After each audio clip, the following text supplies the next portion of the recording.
Frères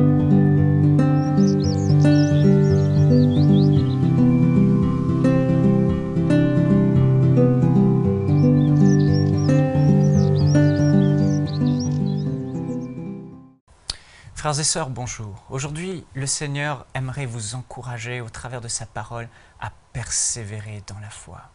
Vous savez, il existe un peuple dans ce monde, un peuple différent des autres peuples, un peuple qui ne renonce jamais face à l'adversité, un peuple qui est capable de pardonner à ses détracteurs, quel que soit le mal qu'il leur ait fait à eux ou à leur famille, à leur entourage, un peuple qui est capable de pardonner, d'aimer, un peuple qui est capable de relever la tête, quelles que soient les épreuves qu'il peut traverser, quel que soit ce que Satan envoie comme flèche dans votre vie. Ce peuple, c'est le peuple de Dieu. Frères et sœurs, la Bible dit que lorsque vous avez reçu Jésus comme votre sauveur personnel, vous êtes nés de Dieu. La vie de Dieu, cette même vie qui a ressuscité Jésus-Christ d'entre les morts, cette même puissance habite en vous. Et le Saint-Esprit en vous, cette vie Zoé, vous donne une capacité supérieure, une capacité que le monde n'a pas, une capacité de pardonner, une capacité de persévérer, une capacité de ne jamais abandonner, de ne jamais baisser les bras. Vous faites partie de ce genre de personnes. Ce genre de personnes que rien n'arrête. Ce genre de personnes, même si Satan vous envoie des traits enflammés, des flèches dans votre dos, de toutes parts, des flèches de maladie, des flèches de persécution, des flèches d'adversité, d'opposition de toutes parts. Même si dans votre vie, il y a des tempêtes qui se déchaînent, vous avez en vous cette capacité dont l'apôtre Paul parle dans 2 Corinthiens au chapitre 4 et au verset 8. Il dit « Ainsi, nous sommes accablés par toutes sortes de détresse et cependant jamais écrasés.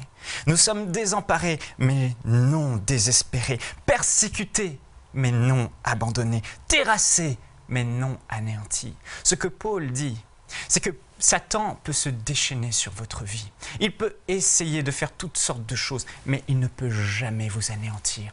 Il ne peut jamais détruire un enfant de Dieu parce qu'il y a en vous, alléluia, une vie supérieure. Une vie qui, quelles que soient les épreuves que vous traversez, quelles que soient les personnes que vous perdez, et peut-être tu es dans un deuil aujourd'hui parce que tu as perdu quelqu'un de proche, peut-être que des bien-aimés t'ont accablé, t'ont critiqué et tu as baissé ta tête, tu as abandonné, peut-être que tu as subi des échecs et des humiliations. Mais Dieu te dit, tu as en toi une vie supérieure qui te rend capable de relever la tête. Souvenez-vous de Jésus dans le jardin de Gethsémane.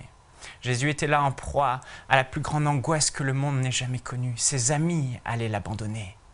Ces gens qu'il avait bénis allaient le crucifier. Il allait être séparé de son Père céleste. Il était tellement angoissé dans ce jardin que des grumeaux de sang coulaient sur son visage. Mais vous savez ce qu'il a fait? Il a baissé la tête. Ensuite, il a relevé sa tête vers son Père céleste et il a dit « Père, non pas ma volonté, mais ta volonté ». Et il a trouvé la force de se relever. Et il s'est relevé et il s'est retrouvé en face de Judas, son ami, qui venait le trahir. Et il a dit « Je suis prêt, allons-y.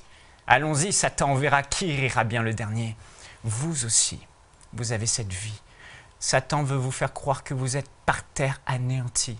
Mais Dieu vous dit, il est impossible qu'un enfant de Dieu, une nouvelle création, ce nouvel homme en toi soit anéanti. Alors aujourd'hui, au nom de Jésus, fortifie-toi, parle en langue, relève ta tête et avance. Et Satan verra, il se dira, mais comment? Comment un tel homme peut exister? Comment une telle femme peut exister? J'ai beau le persécuter, j'ai beau l'attaquer. Il continue à avancer, à garder la foi. Laissons-le, ne perdons pas notre temps. Alléluia, Dieu est avec vous. Relève ta tête aujourd'hui. Dans le nom de Jésus.